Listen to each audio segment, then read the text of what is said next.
Hello everyone, 12th physics के chapter electric charges and fields के topic electrostatic forces between multiple charges को आज हम डिस्कस करने वाले हैं। इट मीन्स यदि एक सिस्टम में मोर देन 2 चार्जेस रहें, जैसे यहाँ पर Q1, Q2 and Q3 3 charges हैं, मोर देन 2 चार्जेस यदि किसी सिस्टम में हो तो उनका आपस में फोर्सेस क्या रहेंगे। उनके आपस में फोर्स तो अप्लाई होंगे ही, लेकिन किसी पर्टिकुलर चार्ज पर अदर पॉइंट चार्जेस के क्या रिजल्टेंट फोर्स अप्लाई होगा उसको हम आज देखने वाले हैं। सो फ्रेंड्स, इसको आप ध्यान से देखना समझना। यह 2D सिस्टम है। ओरिजिन से 3 पॉइंट चार्जेस यहाँ पर रेंज है। जो Q1 चार्ज जो है वो R1 डिस्टेंस पर है, Q2 चार्ज R2 डिस्टेंस पर है and Q3 charge R3 distance पर है। Q1 चार्ज का Q2 चार्ज पर जो फोर्स अप्लाई हो रहा है उसको हम F12 से शो करेंगे। 1 पर फोर्स 2 की वजह से, तो 1 पर फोर्स 2 की वजह से इसको इलेक्ट्रोस्टैटिक फोर्स F12 के जरिए हम शो करते हैं। फिर Q1 चार्ज पर Q3 चार्ज की वजह से फोर्स जो रहेगा उसको हम शो करेंगे F13 के जरिए। और इसी तरह से ओरिजिन से Q1 चार्ज पर जो फोर्स अप्लाई हो रहा है, ओरिजिन में यहाँ पर कोई चार्ज नहीं है, पर एक्चुअल में F13 एंड F12 का जो रिजल्टेंट फोर्स रहेगा वो F1 पर अप्लाई होगा। ओके, ये F यानी फोर्स जो है ये वेक्टर क्वांटिटी है, तो इसमें डायरेक्शन इम्पोर्टेंट है। सो फ्रेंड्स, इसमें टोटल फोर्स जो रहेगा Q1 पर किसी पर्टिकुलर पॉइंट चार्ज पर, वो रहता है sum of all the individual forces on multiple charges.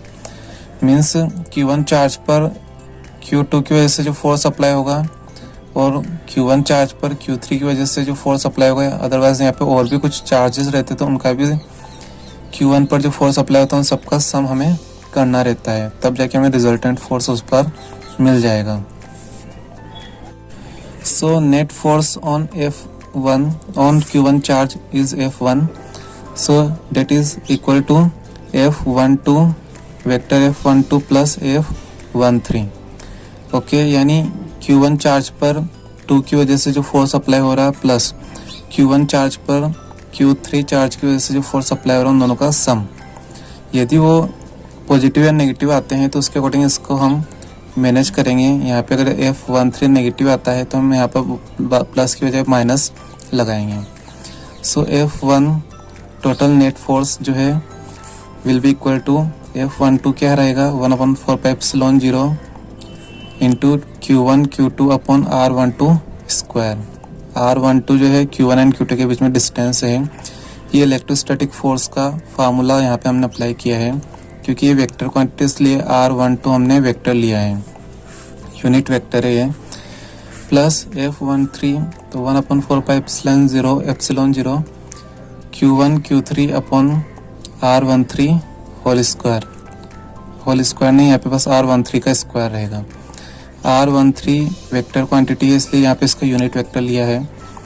Okay, सो इनका सबमिशन करना, तो इसमें जो कॉमन है उसको हम पहले ले लेते हैं। 1/4πε0 Q1 एंड Q2 ये पॉइंट चार्जेस पर अदर चार्जेस से जो फोर्स अप्लाई हो रहा है उसको हम ऐड कर रहे हैं, तो उसको भी हमने कॉमन ले लिया। Q1 यहाँ पर इसलिए इसको हमने कॉमन ले लिया बाहर। उसके अलावा Q2 upon R12 square plus Q3 upon R13 square, और वेक्टर क्वांटिटीज़ के लिए यूनिट वेक्टर यहाँ पर रहेंगे, तो उनको हम सबमिशन के जरिए शो कर सकते हैं। मीन्स इन सब का अलग अलग कॉमन लेने के बाद इन सब का अलग हम सम करके डायरेक्टली मल्टीप्लाई कर देंगे। तो सबमिशन ऑफ n टाइम्स मतलब कितने यहाँ पर चार्जेस है अदर Q1 के अलावा, उनको हम यहाँ पे लिखेंगे। और i टेंस टू 2 मीन्स यहाँ पे 2 चार्जेस है, 1 एंड 2, इसलिए 2 तक ये i वरी करेगा। सो Qi upon R1i square R1i vector unit vector है।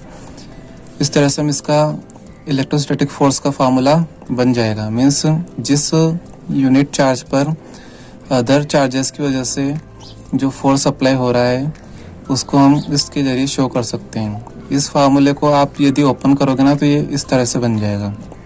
सो फ्रेंड्स एंड डियर स्टूडेंट्स, यह था कि इलेक्ट्रोस्टैटिक फोर्स हमें मल्टीपल चार्जेस के बीच में किस तरह से निकालना है।